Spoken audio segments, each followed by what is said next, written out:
Alright guys, check it out. So this is my 96 F350.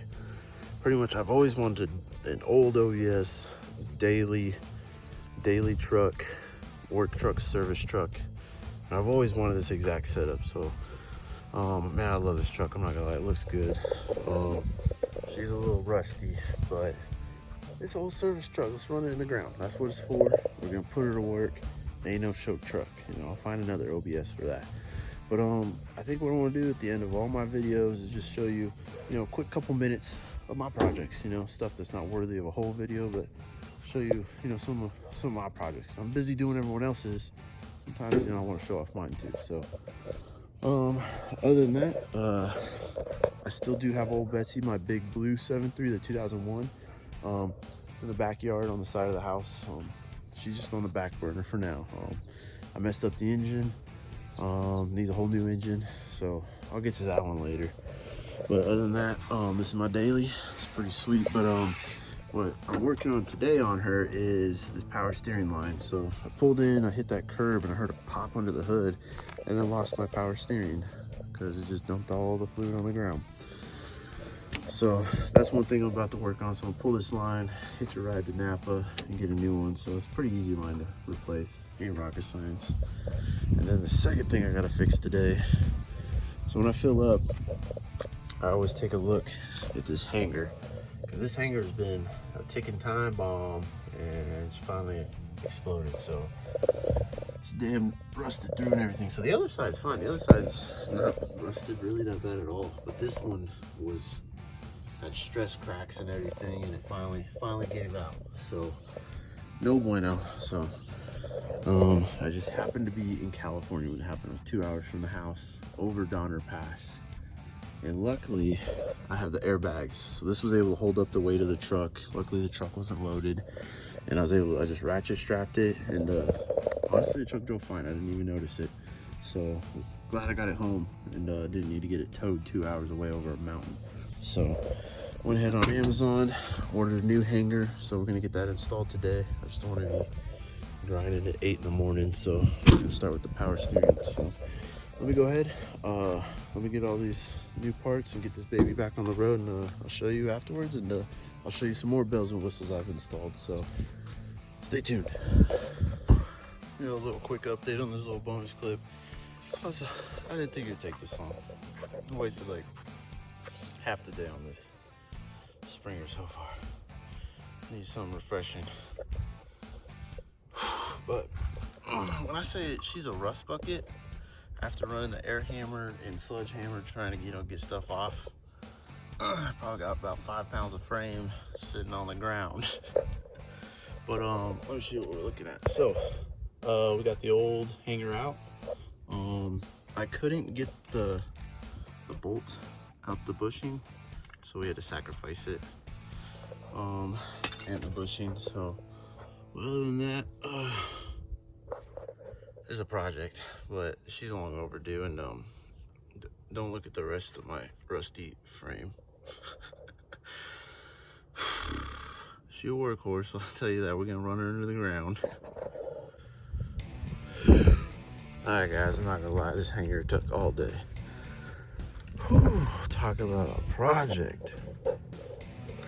Show you, take a look. Looks good though, looks good. So I ended up having to grind the bolt off and rip the bushing out and go get a new bushing and new hardware, but I can put the weight of the truck back on her. First time. Oh yeah, look how much taller she sits. I mean, that's another at least 3 inches. So hell yeah. There we go. Now she's sitting right, looking good.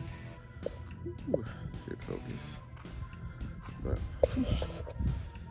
that took all day. So now time to do that power steering line. But let me show you this bracket. This bracket was not much left of it.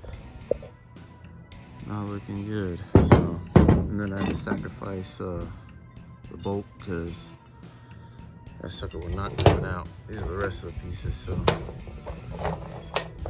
yeah, not looking good. So Alright guys, so we got the power steering all fixed. Yeah, I got a truck back. So got our new line in. It's about 30 bucks. Reservoir's all filled, took it for a test drive, did pretty good. So I'm not gonna lie, I deserve a cold one after today. This truck kicked my ass. But yeah, let's talk about some other things I've updated on this thing. So the S&B silicone boot that they supplied was only like 2 inches, and it was way too short, so I had to hammer this bracket over for that pipe to be able to reach it. And then all of these boots were barely on there, so I was able to get a 4-inch, I think it's a 5-inch boot actually. So now we got the right length. I was able to put my bracket back, and then went ahead and got a new boot for that because the other one was destroyed. It was destroyed. And then we got new boots down there on the intake. I went ahead and painted that piece, make it look pretty. We got CNC Fab H pop lines on here because I was leaking fuel and oil, and so we got the fuel leak taken care of. This fixed one oil leak, but the H pop's still leaking on the bottom, so I need to take the H pop out and reseal it. But other than that, we got my new cables, my alternator, 240 amp alternator's been running great. The truck's been running really good, so oh, this engine bay looks so much better than when I first bought the truck. I should do a little comparison. So, well guys, I thought we were done, but we're not. So after last night, I went and took it for a drive.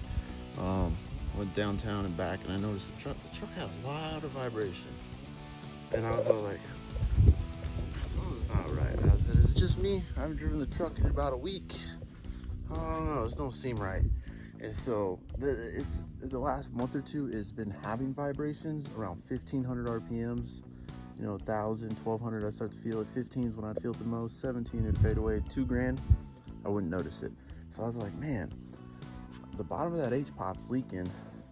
Am I not building enough pressure or something in the lower RPMs? So when I rev out, it goes away. Because it felt like the engine was sputtering kind of vibration. And then I was like, man, maybe my tires ain't balanced. So now when it would be vibrating going down the freeway, I'd let off the throttle, it'd be smooth as glass. So I'm like, all right, it's not my tires. But then as soon as I get back on the throttle, it'd vibrate. And then once I get doing 60, 65, I'd get that vibration sitting at about 1700 RPM. And then I'd speed up 70, 75, be sitting at about 2 grand, vibration go away. So I was like, man, what is it? And then, so I was like, huh. So last night I was like, oh, something's not right. This thing's like, the steering wheel's like almost every speed, 20 miles an hour up if I'm on the throttle. I was like, something's wrong here. And then so I would goose it, and I was like, man, she got plenty of power. The engine feels smooth, so I don't think it's the engine. I said, I think something ain't balanced here. I said, I said, well, let me get this sucker home. Let's check this drive shaft. Something don't feel right. So I crawled my butt under here, and I don't know, it doesn't look too good. So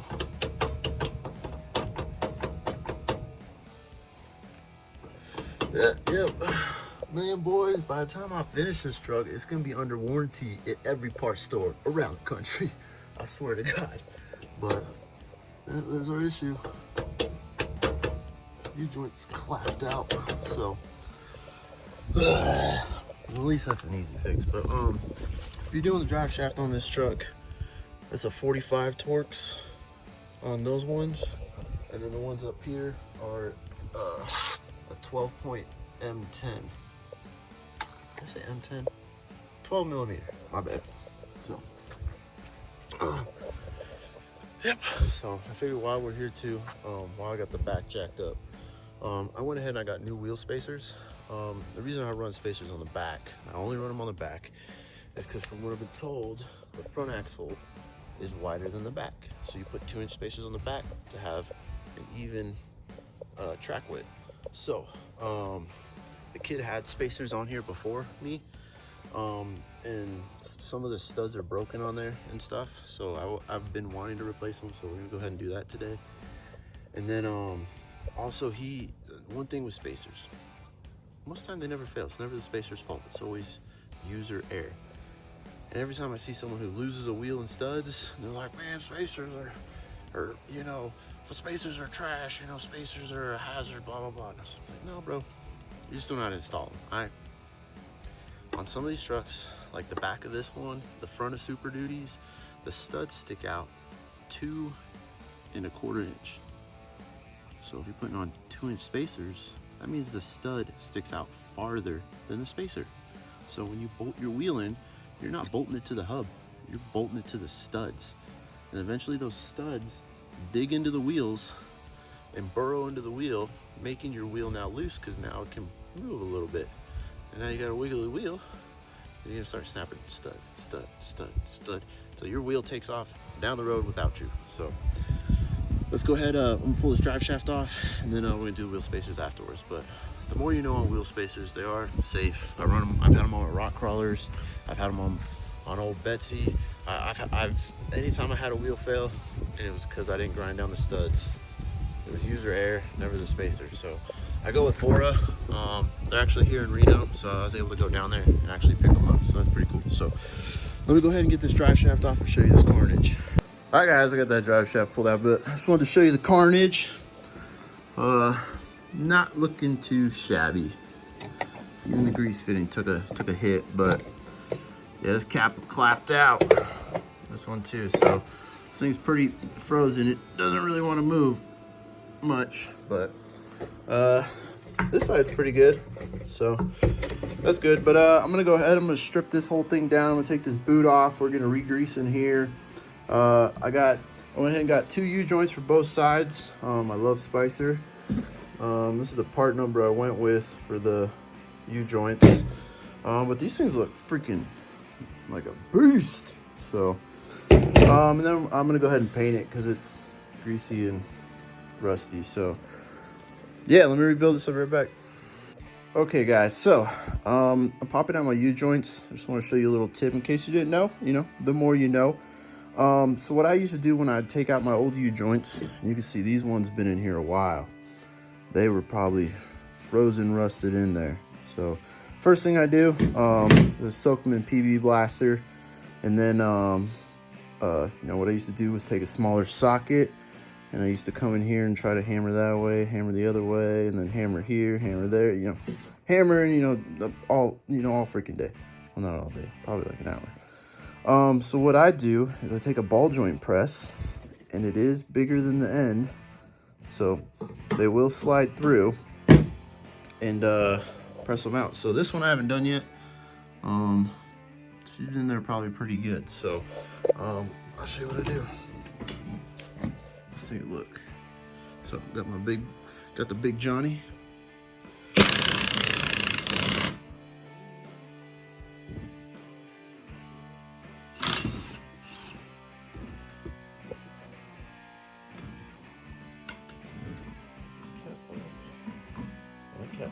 Oh, that's right. Remember, this one was frozen, so I'm probably gonna have to work that cap off. But you get the point. Super easy. So you gotta bust your neck with a hammer, or I mean shoulder, whatever. All right, let me pop these new ones in here. All right, guys. So I got the whole drive shaft torn apart. Got that all torn apart. So now I'm gonna go ahead, clean them with a wire wheel, and just hit them with some spray paint. So it looks a lot better. And then I'm gonna go ahead and grease that up, put the boot back on, and then grease up the U-joints and slap those suckers in there, and we'll have a drive shaft, baby. So heck yeah. So I got a little carried away with cleaning stuff, but this thing came out sick. I was gonna paint it black, but I think I'm gonna clear coat it. But you can see how it's got a couple rust pits. So I think I'm gonna name this thing Cheetah, the Cheetah Shaft. Should make the 7.3 fast as heck. So I got my U-joints greased up. I'm gonna go ahead and hit those with some black spray paint, some Rust-Oleum. Grease that up and slap this thing back in the truck. Oh, that thing looks sick. All right, guys, putting in this bad boy. Look at that thing. Thing looks sick. Looks like a race truck or something or another. But yeah, looking pretty cool. But get this, so I was tightening this, pulling, I'm like, oh, and I heard and felt the whole transmission move. I was like, what the heck? So I was looking at the mount, nice and oily. I was like, what the heck? And then I came over here and I was like, oh yeah, that slid. And I was like, are these even tight? Wow. So, the things you find. All right, time for the wheel spacers. Got the Bora Boras.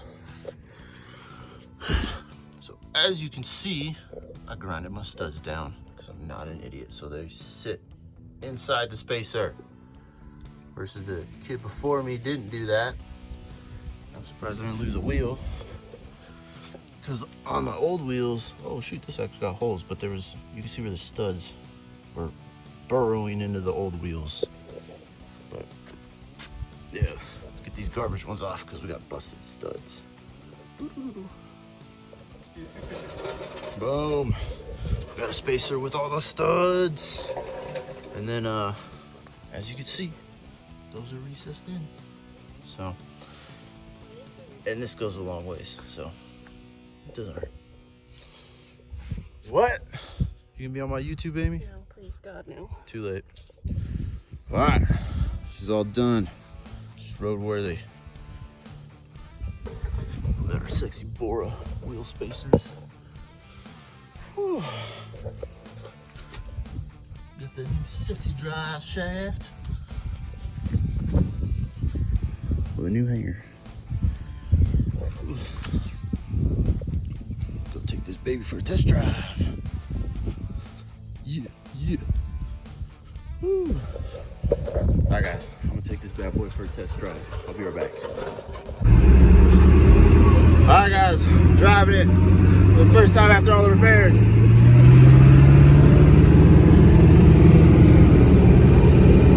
Oh, smooth. Yo, bro, that's smooth. I've been so used to vibrations. No hands. Oh shit, didn't even yield. This thing's nice. Oh, look at that mountain view. Hell yeah. She's back, baby. Alright, well, me and Paul are gonna go get a beer. Get you later.